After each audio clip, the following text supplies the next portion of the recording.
So again, we're talking about rules that prove triangle congruence: SSS, SAS, angle side angle, angle side, and then don't forget you may be presented with an HL.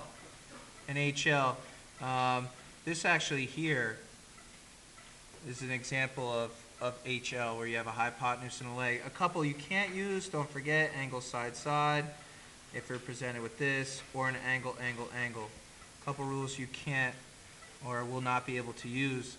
Now, going through these questions, you're trying to first identify anything that's given. So in this case, PR is given as equal to QO. And what I like to do is put a slash. Remember, while we were creating and drawing these angles, we were giving angle measures and side measures. Now, we're not dealing with measures, we're just dealing with, okay, these two are equal, so let's set them equal by giving each a single slash. Now, as you go through, you'll see OP and RQ, you'll have other corresponding parts congruent, so we'll give these both a double slash to say that the two are congruent. Now remember, I explained to you guys that when you're dealing with triangles, some that overlap, some that look like this, some that look like this, you may have to identify some sort of common side or vertical angle.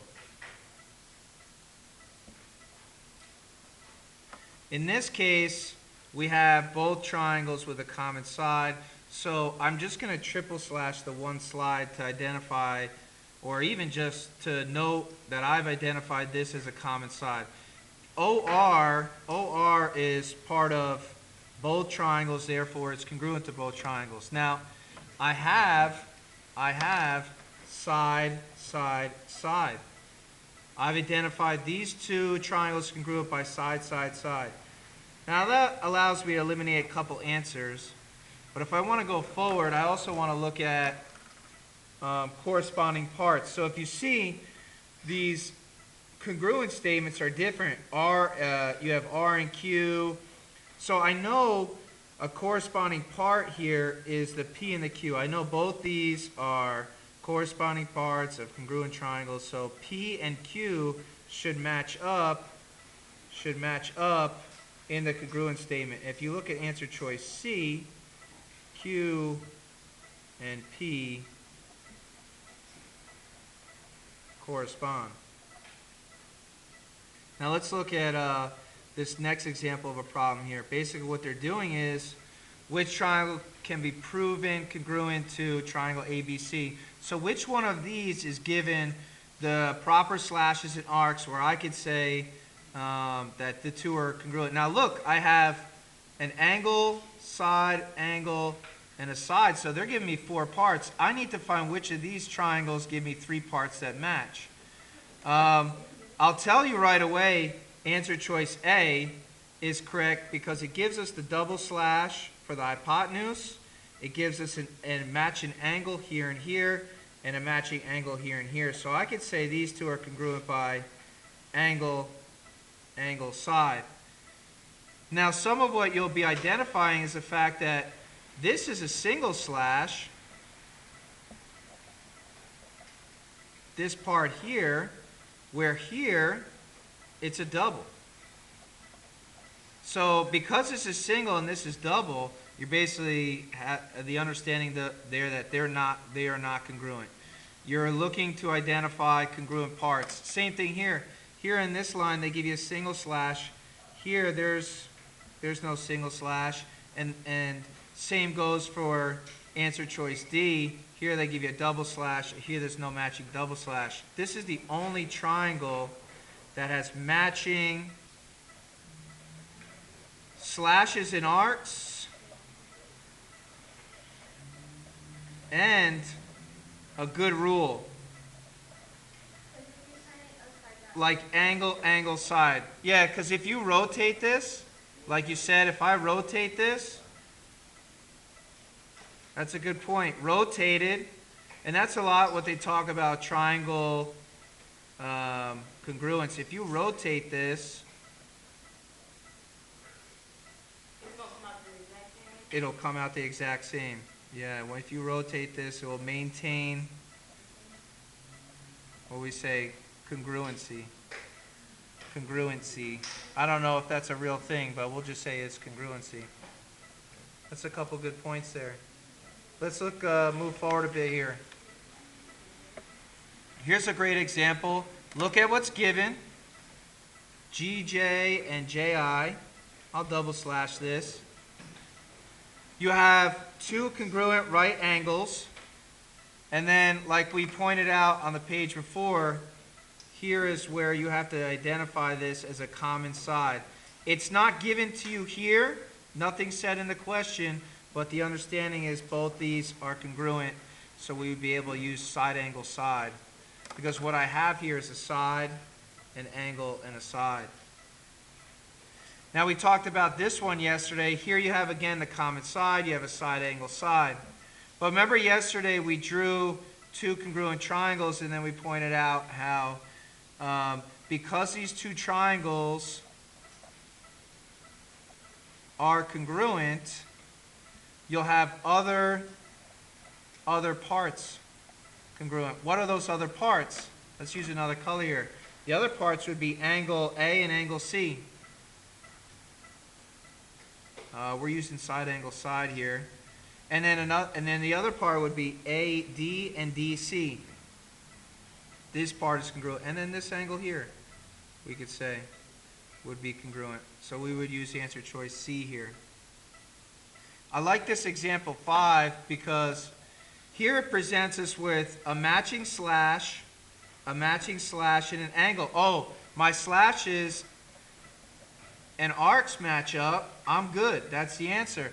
But is it a good rule?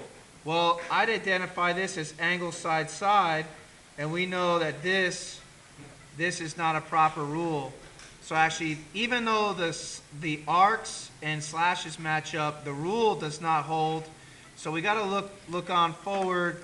Let's look at answer choice B here, in which you have the triple, double, single. It is side, side, side. That is a good rule. That is a match. Here would be our answer here.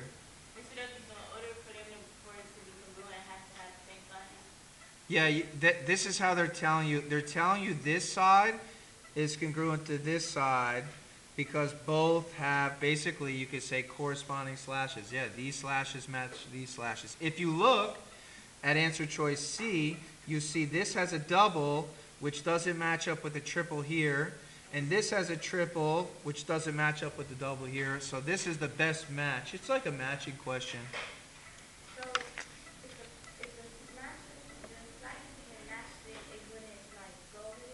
Yeah, it's not. You're not going to say that that's a congruent triangle there. Here's one where you have a common side, and they give you the two angles, and you have an angle side angle here. You can see they really present that idea of a common side quite a bit. So we like to say angle side angle here, and again they kind of draw on the fact that angle A is congruent to angle C. AB, I'll do triple here, triple here. See how I'm doing matching slashes, so matching sides, that's important. That's this piece, and then the other matching piece here. Because I can identify these triangles as congruent by angle side angle, I could also point out other congruent parts, such as the angles and the two other sides. Here you have another common side, side angle side, same type of question. You're looking for which of these is going to have corresponding parts. I like this one because it gives a different style of information here. Given LJ bisects IJK. So here's angle IJK, let's just say. And let's say IJK is 40 degrees. And it's telling us that we have a line here that's bisecting, meaning it's going to cut this angle to two equal pieces, 20 degrees, 20 degrees. This information is telling me that these two angles, each given by a single arc, are congruent. So here I found one pair of congruent parts along with the congruent side, and they also tell us just flat out that these two angles are congruent, and here I have an angle side angle. this is one of my favorite questions here because it actually draws your attention to parallel lines. That's something we went over first semester. And those parallel lines are telling us, what are they telling us? That's important. Okay, what is that telling us? Well, let's look at BF there. BF. And if I have parallel lines, and I have a transversal that cuts those parallel lines, well, then I must have alternate interior angles. Meaning, and we know alternate interior angles are congruent, so I could say B and F are congruent. I'll use a different color to show the other line. Let's look at E and C here. E and C, where again I have alternate interior angles telling me that this side, or this angle, is congruent to this angle. And then one of the easy pieces of information they gave us was that BC was congruent to FE. Here I have an angle side angle. And then again, congruent statement is important. Triangle B is congruent to triangle. What matches up with B? Well, we identified that B and F match up. So I need this to be like F. So where do I have that? B and F. Do I have that here? I have B and D? No. B and E? No. So here's my answer choice. C. Here I have a common side. Here I have another matching. Some of you guys have to go through some of this stuff on your own. I like this question here because it tells us about these two angles being congruent, these two sides being congruent, and the last part, which you know, we haven't seen here, is the idea of the vertical angles. Here's J. I'm taking a little snapshot out of there. Here's J. Here's our vertical angles. So here's our congruent angles, and here's our congruence rule. Now, if I had this 14, I just want to draw it. Let's say I had answer choice E here. And let's say I had a triangle that had a single slash here, single slash here. I'm going to give this a triple and a triple. I had a student say, oh, well, that's not a good rule because this is angle side side. But don't forget, this is a right triangle. And I have a hypotenuse and I have a leg. So I can present this triangle as a hypotenuse and a leg. But only if it's a right triangle. You can use hypotenuse and leg. A right triangle is the only triangle that actually has a hypotenuse. Hypotenuse and a leg.